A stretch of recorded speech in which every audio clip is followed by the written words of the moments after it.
नमः शिवाय। हर हर महादेव। आज हम सुनेंगे शनि महाराज की कथा। जो भी इस कथा को श्रद्धा से पूरा सुनता है, शनि महाराज की कृपा उस पर बनी रहती है। तो सभी प्रेम से बोले शनि महाराज की जय। एक समय की बात है, स्वर्ग लोक में सबसे बड़ा कौन है, इस प्रश्न पर सभी 9 ग्रहों में विवाद हो गया।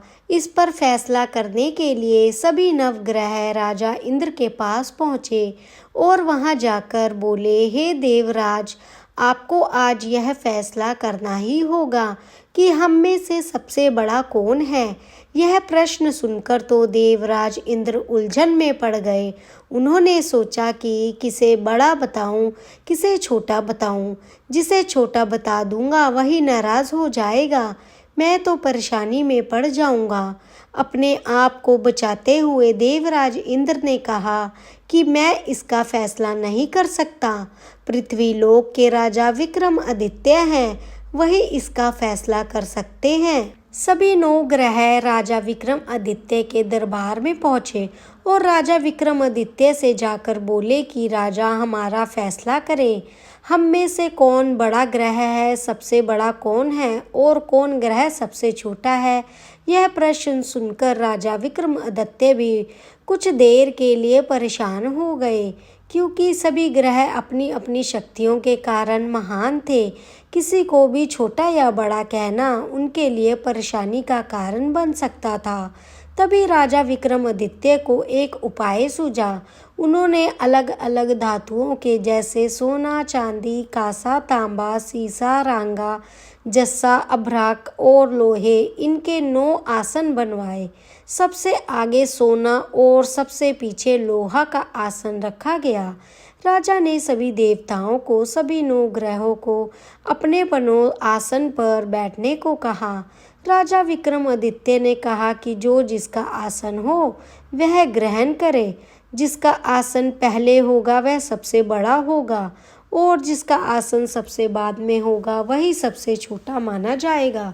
अब क्योंकि लोहे का आसन सबसे पीछे था, इसलिए शनिदेव समझ गए कि राजा ने मुझे छोटा कहा है। इस फैसले से शनिदेव नाराज हो गए और कहने लगे, राजा, तुमने मुझे सबसे पीछे बिठाया है और मेरा अपमान किया है। शायद तुम मेरी शक्तियों से परिचित नहीं हो। सूर्य एक राशि में 1 महीने तक रहते हैं, चंद्रमा 9 महीने तक, 2 दिन, मंगल 1.5 महीने रहते हैं, बुध और शुक्र 1 महीने रहते हैं, बृहस्पति 13 महीने रहते हैं। लेकिन मैं किसी भी राशि पर 2.5 वर्ष से लेकर 7.5 वर्ष तक रहता हूँ।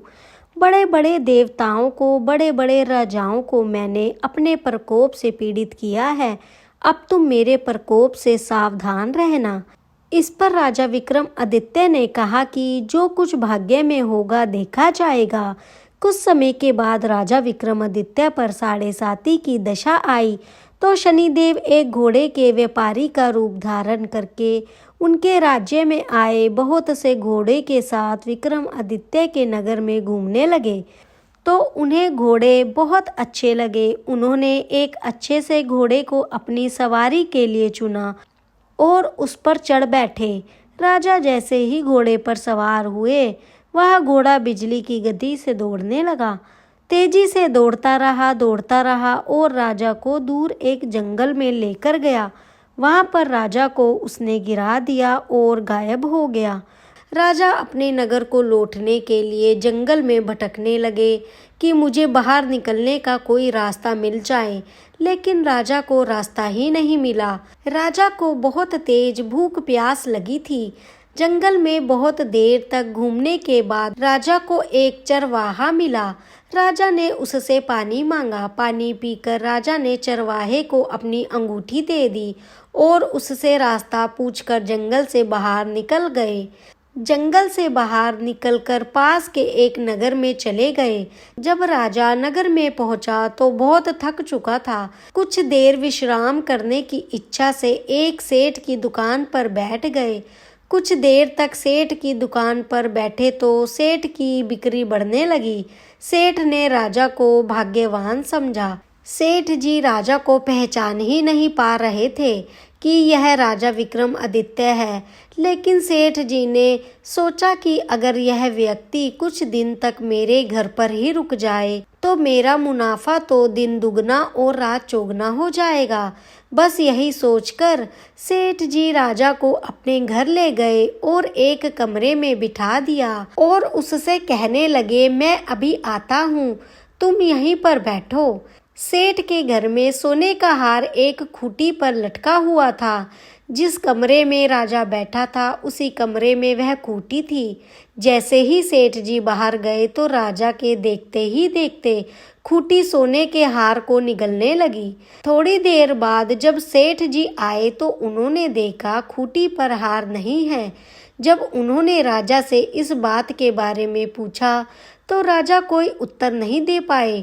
सेठ जी ने सोचा कि इस व्यक्ति ने मेरा हार चुरा लिया है और अपने नौकरों से कहा कि इसे रस्सियों से बांध दो और हमारे राजा के पास ले चलो। राजा को अब रस्सियों से बांध दिया गया और नगर के राजा के पास ले जाया गया। जब राजा ने राजा विक्रमादित्य से जब हार के बारे में पूछा तो वह कुछ भी नहीं कह पाए। कैसी असंभव सी बात है, खूंटी हार को ही निगल गई है, यह बात भला कौन मानता। इसीलिए राजा विक्रमादित्य चुप रह गए। राजा को बड़ा क्रोध आया।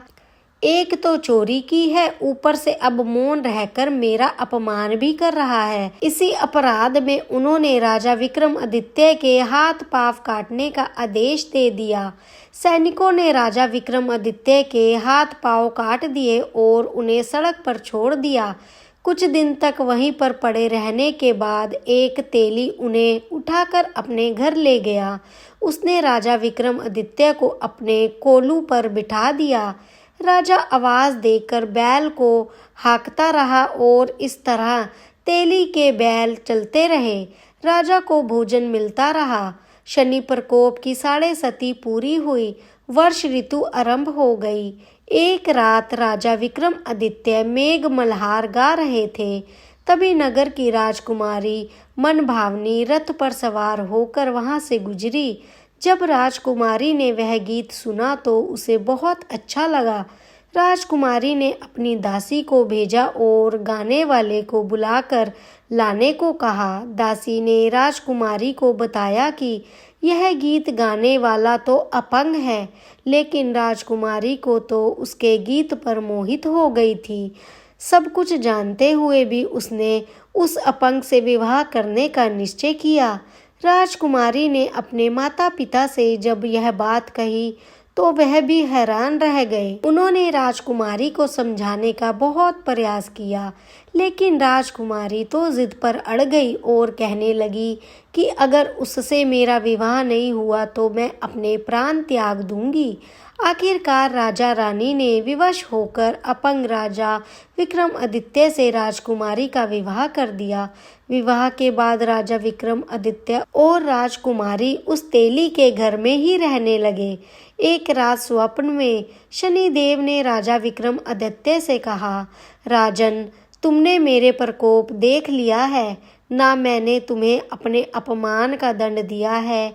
इस पर राजा विक्रमादित्य ने शनिदेव से क्षमा मांगी और कहा, हे शनिदेव, जितना दुख आपने मुझे दिया है अन्य किसी को भी ना देना और मुझे माफ कर दीजिए। तब शनिदेव ने कहा, राजन, मैं तुम्हारी प्रार्थना स्वीकार करता हूँ। जो कोई स्त्री पुरुष मेरी पूजा करेगा, मेरी कथा सुनेगा, जो नित्य ही मेरा ध्यान करेगा, चींटियों को आटा खिलाएगा, वह सभी प्रकार के कष्टों से मुक्त होता रहेगा और उनकी सभी मनोकामनाएं पूर्ण होगी। अगले दिन प्रातः काल राजा विक्रमादित्य की नींद खुली तो देखा उनके हाथ पैर पूरी तरह से ठीक हो गए थे। यह देखकर राजा को बड़ी खुशी हुई। उन्होंने मन ही मन शनिदेव को प्रणाम किया। राजकुमारी ने भी जब राजा को पूरी तरह से स्वस्थ देखा तो उसे बहुत आश्चर्य हुआ। तब राजा विक्रमादित्य ने अपना परिचय देते हुए शनिदेव के प्रकोप की सारी बात बता दी। इधर जब सेठ जी को इस बारे में पता चला तो वह दौड़ते हुए आए और राजा विक्रमादित्य के चरणों में गिरकर क्षमा मांगने लगे। राजा विक्रमादित्य ने उन्हें क्षमा कर दिया क्योंकि वे जानते थे यह तो सब शनिदेव के प्रकोप के कारण हुआ था। सेठ राजा विक्रमादित्य को दोबारा अपने घर पर ले गया और उसी कमरे में बिठाकर भोजन कराने लगा। भोजन करते समय वहां सबके सामने उस खूंटी ने हार को उगल दिया। सेठ ने अपनी बेटी का विवाह भी राजा विक्रमादित्य के साथ ही कर दिया।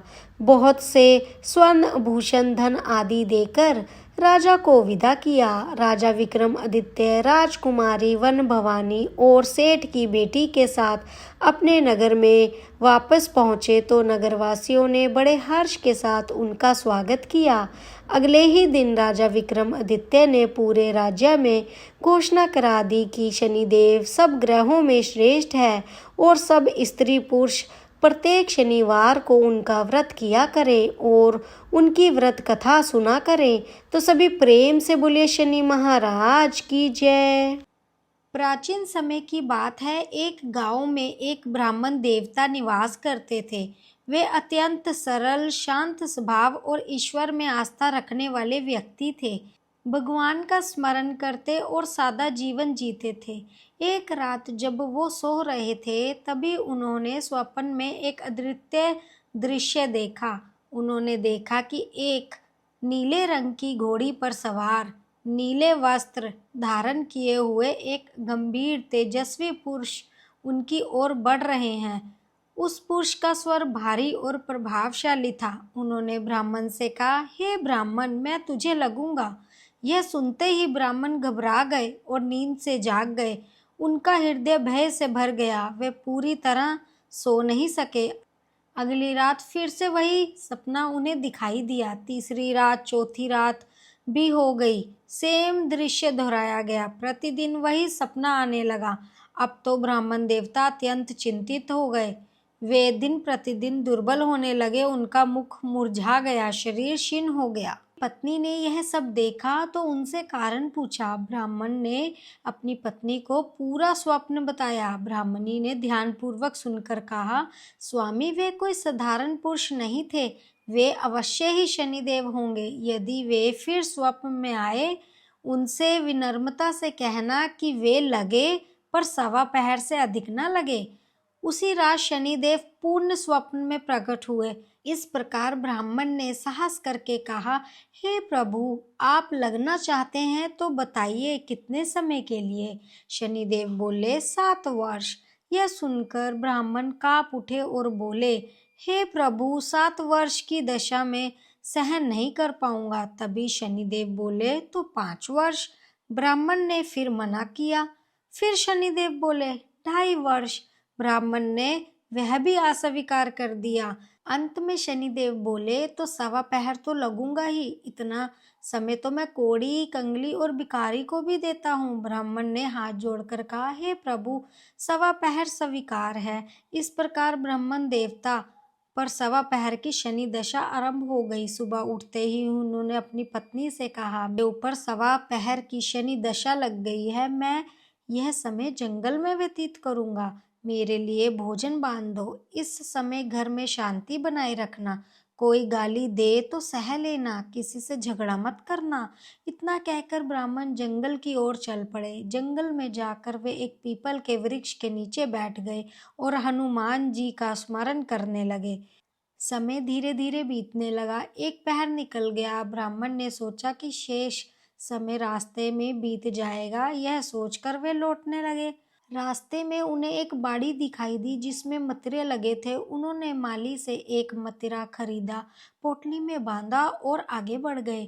कुछ देर जाने पर उन्हें एक साधारण व्यक्ति मिला जो वास्तव में स्वयं शनिदेव थे, पर ब्राह्मण उन्हें पहचान नहीं पाया। उस व्यक्ति ने पूछा, पोटली में क्या है? ब्राह्मण ने सरलता से कहा, मतिरा है। उस व्यक्ति ने कहा, जरा दिखाओ। जब ब्राह्मण ने पोटली खोली तो वह दृश्य देखकर उनके पैरों तले जमीन खिसक गई। पोटली में मतिरे की जगह एक राजकुमार के खून से लथपथ कटा हुआ सिर पड़ा था। ब्राह्मण भयभीत हो गया। तभी वह व्यक्ति उन्हें पकड़कर राजा के पास ले गया और बोला, राजन, इस ब्राह्मण ने आपके पुत्र की हत्या की है। राजा शोक में डूब गया। उसने आदेश दिया कि इस ब्राह्मण को सूली पर चढ़ा दिया जाए। पूरे नगर में कोहराम मच गया। सूली पर चढ़ाने से पहले राजा ने ब्राह्मण से उसकी अंतिम इच्छा पूछी। ब्राह्मण ने कहा, मैं प्रतिदिन बालाजी की कथा सुनता हूँ। मरने से पहले एक बार वह कथा सुनना चाहता हूँ। राजा ने उसकी इच्छा स्वीकार कर ली। कथा आरंभ हुई। कथा सुनते सुनते सवा पहर पूरा हो गया। जैसे ही शनि दशा समाप्त हुई, उसी समय राजकुमार शिकार खेलकर जीवित लौट आया। राजा आश्चर्य और आनंद से भर गया। उन्होंने तुरंत सैनिकों को आदेश दिया कि ब्राह्मण को सूली से उतारकर सम्मान सहित लाया जाए। जब ब्राह्मण ने पोटली खोली तो उसमें फिर वही मदिरा था। राजा ने क्षमा मांगी। ब्राह्मण घर लौट आए। जब उन्होंने मदिरा काटा तो उसमें हीरे मोती निकले। ब्राह्मण समझ गए कि यह शनिदेव की कृपा है। मदिरे में हीरे मोती देखकर ब्राह्मण देवता और उनकी पत्नी दोनों ही विस्मित रह गए।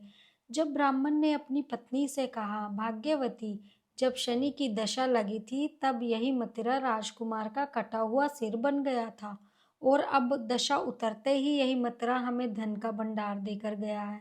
यह सब शनिदेव की लीला है। इसके बाद ब्राह्मण दंपत्ति ने श्रद्धा से शनिदेव का पूजन प्रारंभ किया और उनका जीवन सुख समृद्धि से भर गया। इस कथा के बाद शनिदेव की महिमा चारों ओर फैल गई। लोग समझ गए कि शनिदेव दंड देने वाले नहीं बल्कि न्याय करने वाले देवता हैं। प्रेम से बोलिए जय जय श्री शनिदेव। ओम शम शनिचराय नमः।